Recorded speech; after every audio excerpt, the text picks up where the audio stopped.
ആമേൻ. ആമേൻ.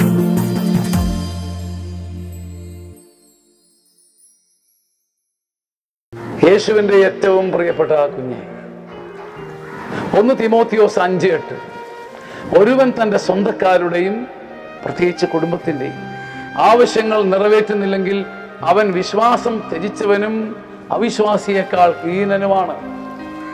ലോകം മുഴുവൻ നന്നാക്കിയിട്ട് സ്വന്തം കുടുംബത്തെയും സ്വന്തക്കാരെയും മറക്കുന്നവരാണ് നമ്മിൽ അധികവും. ഒരുവൻ തൻ്റെ സ്വന്തക്കാരെയും പ്രത്യേകിച്ച് കുടുംബത്തിൻ്റെയും ആവശ്യങ്ങൾ നിറവേറ്റുമ്പോൾ അവൻ്റെ വിശ്വാസം അവൻ മാറ്റുരയ്ക്കുകയാണ്.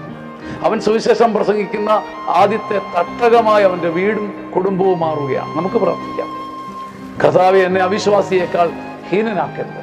എൻ്റെ സ്വന്തക്കാരുടെയും എൻ്റെ കുടുംബത്തിൻ്റെയും ആവശ്യങ്ങളിലേക്ക് സുവിശേഷാത്മകമായ ഒരു കണ്ണ് എനിക്ക് നീ വെച്ചു തരണമേ. ആമേൻ. ആമേൻ. ആമേൻ.